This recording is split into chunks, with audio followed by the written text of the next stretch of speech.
kasih, menarik pernyataan sikap dari kantor Kesbangpol Kota Solo Pak Suharso. Yang saya ingin sikapi adalah kabar yang terkini adalah 200 warga negara Indonesia sudah diberangkatkan ke Irak dan kota Syria, ya. Dan dari sudut pandang perspektif hukum itu, seseorang yang mendeklarasikan membaiat diri berjanji setia kepada negara lain itu, maka status kewarganegaranya hilang, warga negara Indonesia hilang, ya. Dan itu terancam hukuman. Ya, ada hukumannya.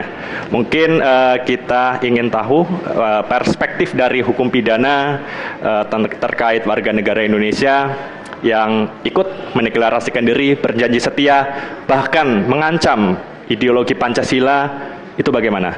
Kita ingin tahu dari pakar hukum kita, pakar hukum pidana Fakultas Hukum UNS, Prof.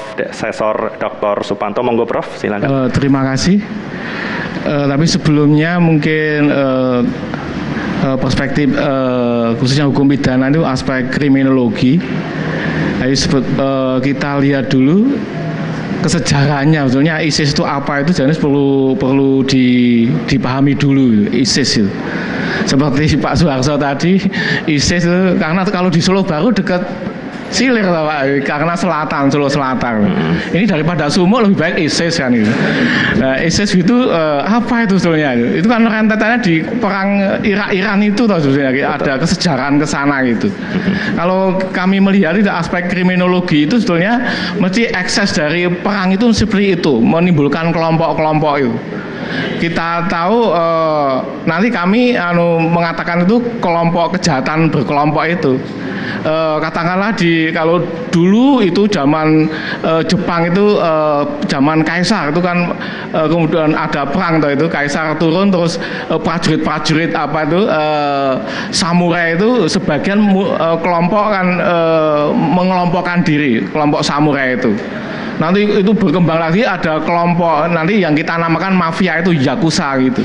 Kemudian Cina itu seperti itu, perang dulu Cina kemudian dijajah Jepang, perang menimbulkan sekelompok tertentu etnis Cina itu jadi mafia itu apa triad itu. Kemudian kalau karena perang Irak-Iran yaitu apa itu bukan perang agama tapi ada pengaruhnya agama. Nah, dihubungkan kelompok itu terkait dengan agama. Walaupun mungkin juga kita bertanya-tanya, kita harus mengkritisi keadaan ini karena kita tidak bisa terpencil Indonesia ini dengan mekanisme global ini. Apa media ini media global. Jadi sebetulnya ISIS itu apa? Ada isu bahwa ISIS itu dulu kan perangnya Irak-Iran. Pasti Amerika ikut gitu, membantu yang mana, membuat kelompok-kelompok tertentu itu sampai ada yang mengaitkan seperti itu. Jadi kemudian itu perlu dilihat itu. Jadi sebenarnya kalau kita melihat perspektif kriminologinya itu kelompok kejahatan itu. Kemudian kalau di Solo deklarasi, kalau deklarasi itu kan siapa-siapa deklarasi itu. Kalau selama belum menimbulkan aksi yang merusak, merugikan individu, sosial masyarakat, ya belum ada tindakan apa-apa, itu kemungkinan perlu solusi ya, pencegahannya itu. Kalau ilmu kedokteran itu perlu dicari penanggulangannya lebih baik mencegah daripada menyembuhkan itu ya. Tapi perspektifnya itu tidak kan baru deklarasi. Jadi sebenarnya siapa ISIS itu kan itu. Nanti seperti apa yang cocok itu. Jadi sebelum banyak yang pindah itu. Kok pindah itu dari pertanyaan, sana menjanjikan kenikmatan, sini gak tindak nikmat. Yang kini rekoso, sapa lagi rekoso kan, sampai itu kalau pertanyaan kritis. Sana menjanjikan entah besok tercapai atau tidak. Jadi perspektifnya itu. Nah kalau baru deklarasi itu kan belum. Apa gitu kan belum. Oke, itu apa nanti membahayakan ideologi Pancasila. Loh, yang banyak yang ancaman ideologi Pancasila kan tidak hanya ISIS. Banyak sekali radikal. Radikal itu apa dulu juga tuh. Radikal ada ukurannya itu. Kan banyak itu, liberalisme itu juga mengancam ideologi Pancasila. Mengapa liberalis didiamkan katakan itu. apa? Banyak kita perlu mengkritisi itu sebelum nanti mencari solusi yang tepat. Kalau perspektif hukum itu dicari dulu kausanya apa, kemudian baru apa nanti langkah-langkahnya. Hukum hanya salah satu langkah penanggulangan dari segala macam hal itu. Jadi jangan nek wong Jawa ngarani apa? Ojo sok gumunan, ojo gitu, mudah dipengaruhi itu. Tapi sebenarnya ini apa toh itu? Apa toh? Kalau kita diadu-adu ini mungkin untuk mengadu-adu itu. Tapi kita harus dengan tenang. Sebenarnya ISIS apa gitu? Nanti baru itu kita solusi-solusi yang tepat. Secara rasional nanti ada namanya politik kriminal, politik hukum pidana dan seterusnya. Mungkin untuk pengantar itu. Ya, terima kasih Prof. Supanto, bahwa yang dikatakan oleh Prof tadi selama belum ada tindakan yang konkret itu perlu kita selidiki dulu ya. Jangan ojo kagetan mungkin yang dikatakan oleh Prof. Fanto. Oke, narasumber ketiga dari Bapak Ovid de Crowley ya. Begini Pak Ovid, banyak sekali isu yang mengatakan bahwa mahasiswa atau pelajar SMP yang mengikuti pengajian dakwah-dakwah kampus ya sekarang jadi takut Pak. Karena takut, orang tuanya juga takut nanti dipengaruhi oleh sebuah pemikiran radikal agama.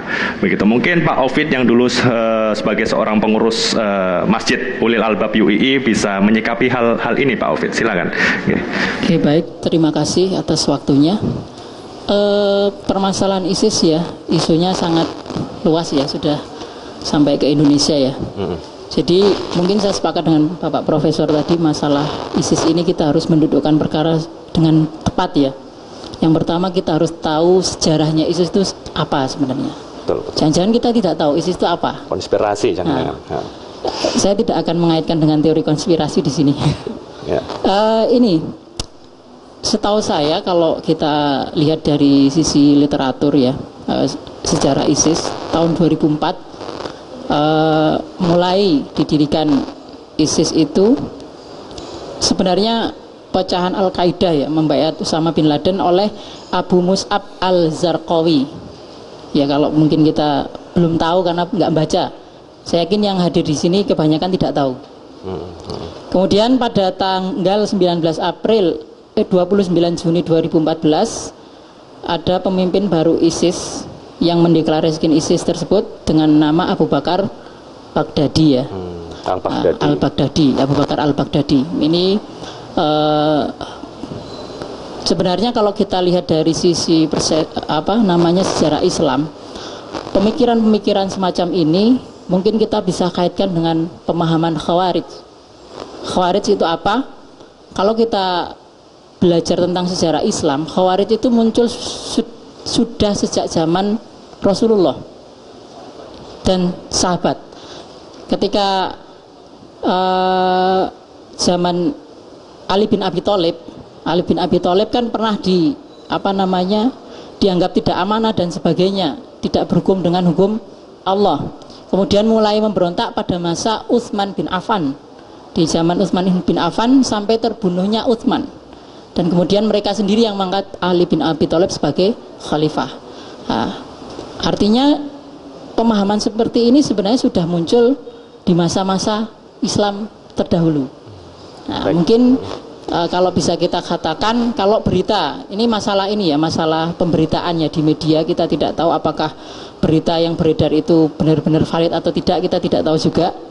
Kalau memang ini benar, ISIS ada seperti itu, realitanya seperti ada yang di video di YouTube dan sebagainya, bisa dikatakan bahwa pemahaman seperti ini bisa dikatakan Khawarij kontemporer, masa kekinian.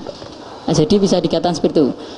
Terus apa sih sebenarnya banyak kalangan mahasiswa kemudian pelajar yang takut untuk belajar Islam, hadir di majelis ilmu, kemudian malas ke masjid. Mungkin kita perlu berikan pemahaman. Justru ketika anak-anak kita, anak-anak didik kita, mahasiswa, pelajar dijauhkan dari majelis ilmu, justru akan mudah tergoyah. Kenapa? Karena konsep pemahaman yang yang digembor-gemborkan tentang jihad, khilafah dan sebagainya, kita harus memahami secara utuh apa itu khilafah, apa itu jihad. Kalau misalkan anak-anak kita dijauhkan dengan majelis ilmu, bahkan ada kaum liberal yang mengatakan bahwa jihad dan konsep khilafah jihad itu dihilangkan saja. Ini salah. Karena itu melekat dalam Islam, perlu kita pelajari bagaimana berjihad yang benar, bagaimana kita konsep khilafah yang sesuai dengan pemahaman para salafus soleh, kita perlu belajar. Untuk itu mungkin kita perlu mengadakan kajian-kajian ilmiah, kemudian kajian-kajian yang di masyarakat membahas tentang pentingnya mulai dari akidah, kemudian sampai dengan pemahaman yang benar tentang jihad, pemahaman yang benar tentang khilafah seperti apa, sehingga nantinya ketika ada pemahaman-pemahaman yang menyimpang mereka tahu. Oke. Ya. Nah, seperti itu barangkali untuk pendahuluan seperti itu. Oke, menarik perbincangan kita, adik-adik mahasiswa, pemirsa di rumah. Bisa kita lanjutkan lagi perbincangan yang menarik pada hari ini setelah yang satu ini. Oke, tepuk.